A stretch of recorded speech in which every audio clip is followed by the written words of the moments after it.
So what's going on with these postcodes? Nearly ready. We really think we have it all worked out this time. Good work. So that's how many years after all other EU countries? A few. But look on the bright side, we've been able to learn from their mistakes. In what ways? Well, a lot of those places let their state postal service design the postcode scheme. That gives you a code that's optimized for postmen on bicycles, but it might be fake or used for demographic analysis or courier companies. Yeah, the UK system was a bit specific, alright. And the Royal Mail charged a fortune to let other people use it. So how will our system work? It will be in two halves. The first half will represent the main postal town. Like the Brits. The second half will divide the postal town into subzones. Each postcode will address approximately 20 houses. Like the Brits. The postal town portion will use alphabetic characters so that they are memorable and it's easy to tell what area a code refers to. Like the Brits. So give me an example. We thought ATH would be good for Athlone. Yeah, or Athboy or Athenry. What else have you got? BUN for Bundoran. Or Bunclody. Or Bunbeg. RAT for Ratnew. Rathkeel, Rathdrum, Rathangan, Ratdowney. Ratdowney. That really exists. Supposedly. I suppose you want to use KIL for Kilkenny? I was going to, yes. But anyway, Dublin is easier. In Dublin we'll keep the existing districts. Dublin 6 will be D06. Won't people confuse the 0 for a letter O? We reckon we can live with that. Just as long as the fecking Gaelgory don't insist on making up their own random postcodes just because they don't think Dublin begins with D. Okay. So let me see if I've got all this right. You looked carefully at what other countries did? Yes, especially the Brits. Right. And you considered their failings carefully? Yes.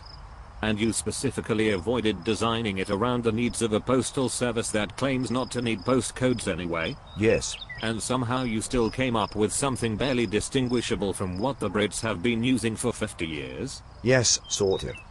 How many years did this take? A few, but it was time well spent. And you allowed alphabetic characters, even though they are harder to machine read, and even though practically every place name in Ireland begins with one of only 10 unique letter combinations? It's the best option. Anyway, we didn't copy everything the Brits did. Where did you do things differently? When the Brits rolled out postcodes, they assigned road names and house numbers for any addresses that didn't already have them. That way they could identify addresses uniquely, even though a postcode will be shared by many neighbors. Sounds very reasonable. Why did you reject that idea? Are you nuts? When they rolled it out in Northern Ireland, the public hated it. It turns out road names blindly assigned by bureaucrats are not very popular. Sure. But without at least house numbers, how are you going to identify addresses uniquely? Down the bog. The postman knows everybody by name anyway. It'll be grand. Jesus. So much for taking control back from Unpost. Tell me something.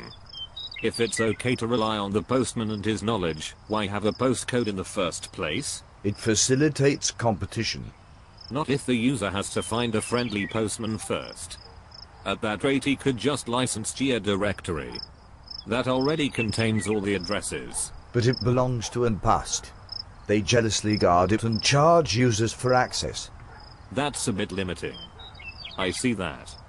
And with central government sponsoring the postcode project, I suppose we can be sure of an improvement over the closed GEA directory system. A pity it had to be during the recession though. How are they going to pay for all this? A company will be appointed to manage the rollout and to maintain the postcode database. They'll jealously guard it and charge users for access. Putting us right back where we started. Only this time, we'll have two closed databases requiring license fees, both of them built with taxpayers' money? Sort of. But we're only following international best practice. The USA maintains its zip codes as a free resource. Yes, but the Brits charge for access to the postcode database. How could anybody object when we have such a wonderful precedent just next door? So you haven't heard? Heard what? The Brits have opened up their postcode database as part of the government Open Data initiative. No way. Yup, they finally decided that locking up such a fundamental part of national infrastructure as a postcode was unreasonable. So now anybody can download the database and use it pretty much with no strings attached. Ah, bollocks. How will we sell premium postcode services with this kind of shite going on next door? The arse will fall right out of the market. It will, won't it? How do you convince businesses to pay for a much smaller version of what they can get for free next door? How could a Tory government do this? It's more the kind of thing you'd expect if you let a Green minister preside over the process. Oh,